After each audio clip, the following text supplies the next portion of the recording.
Uma Bharti presently is speaking. We'll cut straight across and listen into what the Union Minister has to say after the Supreme Court's verdict in the Babri Masjid demolition case. हम पर अब आपराधिक मुकदमा चलेगा। साजिश की हमने और उस साजिश के लिए हम पर आपराधिक मुकदमा चलेगा। मेरा ये कहना है कि कोई साजिश नहीं थी, सब कुछ खुल्लम खुल्ला था। साजिश तो तब होगी जब मन में कुछ और हो, बाहर कुछ और हो। मेरे तो मन में वही था, वही मेरे वचन में था, वही मेरे कर्म में था। मेरे मन वचन कर्म एक थे, कोई कॉन्स्पिरेसी नहीं थी। मैं पूरे आत्मविश्वास के साथ, पूरे आत्मसम्मान के साथ मैंने राम मंदिर के आंदोलन में भागीदारी करी है। अब वकील कोर्ट में क्या जिरह करते हैं वो एक अलग विषय है, लेकिन मैं इस मामले में बिल्कुल स्पष्ट हूँ। मुझे राम मंदिर के आंदोलन में भागीदारी के लिए हमेशा गर्व रहा है। मैंने तिरंगे के लिए मुख्यमंत्री की कुर्सी छोड़ दी थी। मेरे लिए राम मंदिर का निर्माण, भव्य मंदिर का निर्माण हो, उसके लिए मुझे जो करना पड़ेगा वो मैं अवश्य करूंगी। इसलिए पहली बात तो मैं यही कहना चाहती हूं कि साजिश का सवाल ही नहीं है। यहाँ तो सब खुल्लम खुल्ला था। मन में, वचन में, कर्म में एक ही बात थी, साजिश करने की जरूरत ही नहीं थी कि भव्य राम मंदिर का निर्माण होना चाहिए। और उसी की बदौलत आज भारतीय जनता पार्टी यहाँ बैठी हुई है। हम 2 से आज सरकार बनाने तक की जो पोजीशन में आए, उसमें राम मंदिर आंदोलन की बहुत बड़ी भूमिका रही। इसके अलावा जो ये बातें हैं कि 2 साल में हो, मैं तो कहती हूँ कभी भी हो, मुझे फांसी हो जाए, मुझे जेल हो जाए, अयोध्या के लिए, गंगा के लिए, तिरंगा के लिए मैं कोई भी सजा भुगतने के लिए तैयार हूँ। ना मैंने कभी खेद व्यक्त किया है, ना मैंने कभी माफी मांगी है। मैंने हर बात को बिल्कुल स्पष्ट कहा है। बाकी वकील हैं, कोर्ट में लड़ेंगे, हमारे जो वकील होंगे वो अपनी बात कहेंगे। मैंने अपनी बात स्पष्ट कर दी। अब आप लोग जो सवाल करना चाहें वो कर सकते हैं। कांग्रेस पार्टी कह रही है, उमा जी कांग्रेस पार्टी कह रही है आपको इस्तीफा दे देना चाहिए। जब सिख मरे थे 10,000 तो सोनिया गांधी राजीव के घर में ही थी, तो क्या ये माना जाए कि वो साजिश में शामिल थी? जब भोला पांडे ने हवाई जहाज का अपहरण किया था इंदिरा गांधी के नाम पे, तो क्या माना जाए कि इंदिरा गांधी उस साजिश में शामिल थी?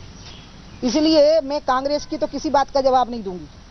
लेकिन हाँ, ये जरूर है कि जब तिरंगे के लिए मैंने मुख्यमंत्री की कुर्सी छोड़ी थी तो अपराध प्रमाणित हो गया था। अभी तो साजिश के बारे में केस चलना है, अपराध अभी प्रमाणित नहीं हुआ है। बाकी मुझे तो आपको मालूम है कि मेरे लिए तो राम के लिए, गंगा के लिए, तिरंगे के लिए मैं इंद्र का भी आसन छोड़ सकती हूँ। मंत्री का पद तो बहुत छोटी चीज है। और मैं आज ही रात को अयोध्या जा रही हूँ। मैं सवेरे अयोध्या पहुंचूंगी और मैं रामलला को और हनुमान जी को इस बात का गर्व और संतोष व्यक्त करूंगी कि उन्होंने जीवन में मुझे इतना यश दिया, इतनी प्रतिष्ठा दी, इतना सम्मान दिया। इसके लिए मैं उनका आभार व्यक्त करने जाऊंगी। मैं रामलला के भी दर्शन करूंगी, मैं हनुमानगढ़ी के भी दर्शन करूंगी और मैं अयोध्या में सरयू के किनारे कल रहूंगी। यानी अभी आप पद पर बनी रहेंगी, यही कह रही हैं उमा जी? आप कह रही हैं पद पर बनी रहेंगी आप? मैं इसके बारे में एक शब्द नहीं बोल सकती। आपने कांग्रेस का नाम लिया कि वो कह रहे हैं, बहन ने कांग्रेस का ही नाम लिया कि वो कह रहे हैं कि मुझे क्या इस्तीफा देना चाहिए। तो उसका मैंने उत्तर दिया कि 10,000 सिखों की हत्या करने के समय पर सोनिया गांधी राजीव के घर में ही मौजूद थी और राजीव उस हत्या को जायज ठहरा रही थी, उन हत्याओं को। इसलिए कांग्रेस को तो नैतिक अधिकार ही नहीं है, जिनने देश में इमरजेंसी लगाई, लाखों लोगों को मरवा दिया, लाखों मुसलमानों का बधियाकरण करवा दिया, इमरजेंसी लगा दी, देश में इतनी हत्याएं हुई उस समय पर। उसमें भी सोनिया गांधी इंदिरा गांधी के घर में ही थी। इसलिए फिर सोनिया गांधी पे, राहुल पे, प्रियंका पे, सब पे अपराधी मुकदमे चलने चाहिए फिर तो। इसलिए मैं कांग्रेस का जवाब नहीं दूंगी।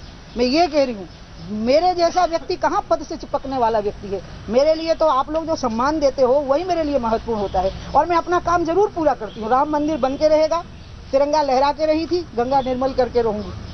उमा जी, जब ये सुप्रीम कोर्ट का फैसला आया उस वक्त कैबिनेट की बैठक चल रही थी, क्या प्रधानमंत्री से आपकी इस बारे में कोई बात हुई? क्या इस्तीफे से जुड़ा या कोई भी और बात इस मामले से जुड़ा प्रधानमंत्री ने कहा आपको? कैबिनेट की बैठक तब समाप्त हो चुकी थी। उसके बाद हम लोग चाय पान कर रहे थे और उसके बाद में घर आ गई थी। जो फैसला आया है उसके समय में थोड़ा सा फर्क था, इसलिए इस संबंध में हमारी माननीय प्रधानमंत्री जी से कोई बात नहीं हो पाई है। लेकिन राम मंदिर पर जो मेरी आस्था है वो मेरी बिल्कुल निजी रहती है, बिल्कुल व्यक्तिगत रहती है। नहीं, मेरी अभी आप यकीन करिए, मैंने सबसे पहले आपको ही बुलाया क्योंकि मैं पूरी दुनिया को, पूरे भारत को संदेश देना चाहती हूँ कि राम मंदिर के बनने का अवसर आ गया। ये जो कोर्ट का जो ऑब्जर्वेशन है कि हमारे खिलाफ साजिश का मुकदमा चलना चाहिए, तो साजिश मैंने पहले ही साफ कर दिया, साजिश यही नहीं, सब खुल्लम खुल्ला है। साजिश तो तब करेंगे ना भैया जब खुल्लम खुल्ला मामला नहीं होगा। यहाँ तो मन वचन कर्म तीनों कह रहे हैं कि हाँ मैंने अयोध्या के आंदोलन में भागीदारी की, साजिश की क्या बात है? हाँ मैं 6 दिसंबर को वहाँ मौजूद थी, इसमें साजिश की क्या बात है? बाकी की जो बातें हैं वो जो वकील लोग हैं वो अपनी जगह करेंगे, उनको करना भी चाहिए। कांग्रेस ने कहा कि इस्तीफा दे, तो फिर इंदिरा गांधी, राहुल गांधी और क्या बोलते हैं सॉरी सोनिया गांधी, राहुल गांधी, सब पे केस चलना चाहिए, तो 10,000 सिखों की हत्या का। तो इसलिए उनकी बातों का मैं जवाब नहीं देना चाहती। बाकी मैं पद से चिपकने वाले लोगों में से नहीं हूँ। आज मैं कैफियत एक्सप्रेस से अयोध्या जा रही हूँ, कल मैं अयोध्या जाऊंगी, सरयू से पैदल जाऊंगी, रामलला के पैदल चल के अयोध्या की गलियों में दर्शन करूंगी, हनुमानगढ़ी की सीढ़ियां चढ़ूंगी, उनके दर्शन करूंगी और वहां ये संकल्प व्यक्त करूंगी कि राम मंदिर तो बनके ही रहेगा, कोई माई का लाल उसको नहीं रोक सकता। कोर्ट के थ्रू ही होना चाहिए या पार्लियामेंट को? अभी जो मैंने आपको पहले भी कहा था, मुझे लगता है मुझे वही बात रिपीट करनी पड़ेगी कि वो लैंड ऑफ डिस्प्यूट है, डिस्प्यूट ऑफ लैंड है। अब डिस्प्यूट ऑफ लैंड का जो सेटलमेंट है वो आउट ऑफ कोर्ट और कोर्ट दोनों में होता है। जो डिस्प्यूट ऑफ फेथ था वो खत्म हो गया था जब 2010 में सितंबर में जब ये फैसला आया कि बीच का जो डोम है वो रामलला का है, और जो चैलेंज हुआ है वो ये फैसला नहीं हुआ है, जमीन किसकी है इस पे अभी विवाद है। तो इसलिए जब सिर्फ जमीन का विवाद है तो वो कोर्ट के बाहर भी सुलझ सकता है, कोर्ट के अंदर भी। मुझे तो लगता है कि माननीय सुप्रीम कोर्ट ने ये फैसला सुना करके इसका जो परिणाम आएगा कि अंत में ये मामला कोर्ट के बाहर या कोर्ट के अंदर सुलझने की स्थिति अपने आप बनेगी। मैं माननीय कोर्ट का बहुत बहुत अभिनंदन करती हूँ कि रामलला ने, हनुमान जी ने और कोर्ट ने मुझे बहुत एक गौरवशाली जीवन जीने का अवसर दिया है। मुझे लगता है मुझे इसके साथ समाप्त कर देना चाहिए। कोर्ट ने 2 साल के भीतर ट्रायल समाप्त करने की भी बात कही है। 92 से लेकर अभी तक ये मामला चल रहा है। आपको लगता है ये सही है या इससे ट्रायल जो है वो खराब हो सकता है? मैं कोर्ट को भगवान की जगह मानती हूँ। वो 2 घंटे भी कहते तो मैं अभी तैयार हो जाती जेल जाने के लिए। अगर वो कहते 2 घंटे में फैसला होना है तो मैं जेल चली गई होती अभी। मुझे कोई दिक्कत नहीं है, मुझे सिर्फ राम का मंदिर देखना है जहाँ रामलला है, मुझे गंगा साफ देखनी है और मुझे कश्मीर में तिरंगा फहराते हुए देखना, मुझे और कुछ नहीं देखना। Thank you. उमा जी क्या आपको कभी भी इस बात का रंग हुआ कि जो बाबरी का ढांचा था उसको गिराने की जो साजिश थी उसमें आप शामिल नहीं? मैंने आपको पहले ही कह दिया, ये सवाल मेरे से 1000 बार हुआ और मैंने कहा कि मैंने अयोध्या आंदोलन में भागीदारी की है और मैं उस भागीदारी के लिए हमेशा ही अनअपोलॉजेटिक रही हूँ, अनरिपेंटेंट रही हूँ।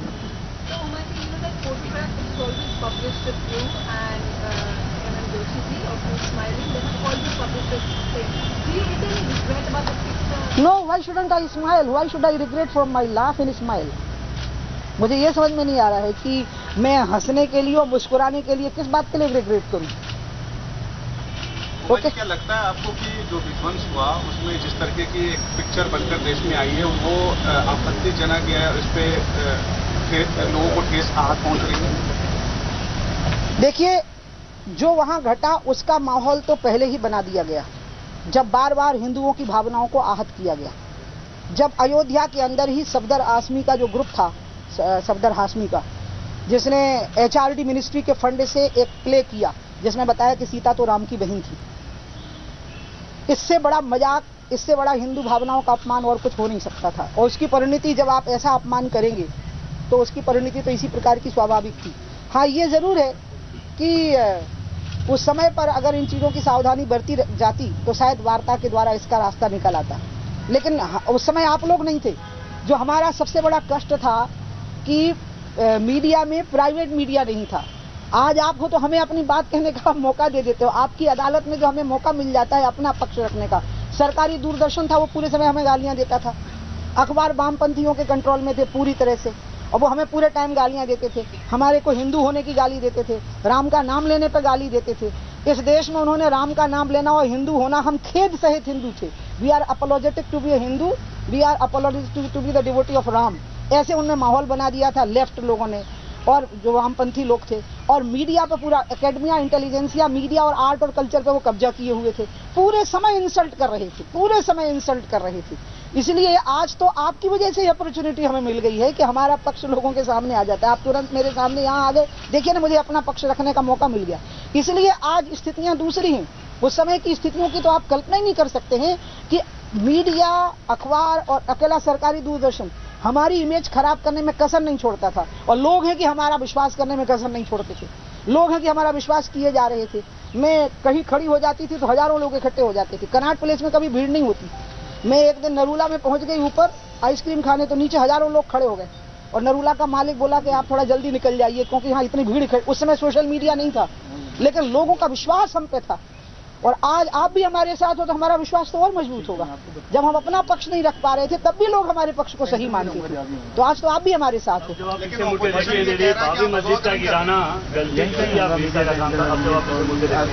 इसका देखिए, ये वो बात है जिसमें माननीय कोर्ट ने कहा कि साजिश थी, तो खुलने दीजिए ना बात।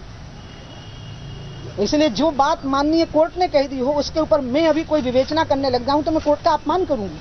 इसलिए कॉन्स्पिरेसी थी, कौन कॉन्स्पिरेटर्स थे, क्या कॉन्स्पिरेसी थी, माननीय कोर्ट इसकी फास्ट ट्रैक में सुनवाई करेगा, 2 साल में करेगा, टाइम बाउंड करेगा, वो बात खुलने दीजिए। उस पर मेरी टिप्पणी ठीक नहीं। मैं तो एक ही बात कह रही हूँ कि यहाँ सब खुल्लम खुल्ला था, मन वचन कर्म एक ही थे, भव्य राम मंदिर का निर्माण होना। साजिश तो तब करेंगे ना साहब जब मन में चोर होगा, यहाँ कोई चोर नहीं था। इन्हीं शब्दों के साथ आपको बहुत धन्यवाद देती हूँ। राम जन्मभूमि आंदोलन की शुरुआत अडवाणी जी ने 1990 में की मंगल से, और बाबरी विध्वंस के बाद अडवाणी जी का रिमार्क आया कि it was the saddest day of my life. एक तरफ उसी जगह पे जहां आप खड़ी थी, you are proud of the movement, दूसरी तरफ अडवाणी जी से that it was the saddest day of my life and it is not something that we wanted to have. मैं अडवाणी जी के कहे पे कभी टिप्पणी नहीं कर सकती। उनका पक्ष आपको उनसे सुनना। मैं अपनी बात कह सकती हूँ। ये देश गाय का है, गंगा का है, राम का है, तिरंगा का है। इस देश में इनका अपमान जहां होते देखूंगी वहां जान की बाजी लगा दूंगी। मैं इसके अलावा और कुछ नहीं बोल सकती।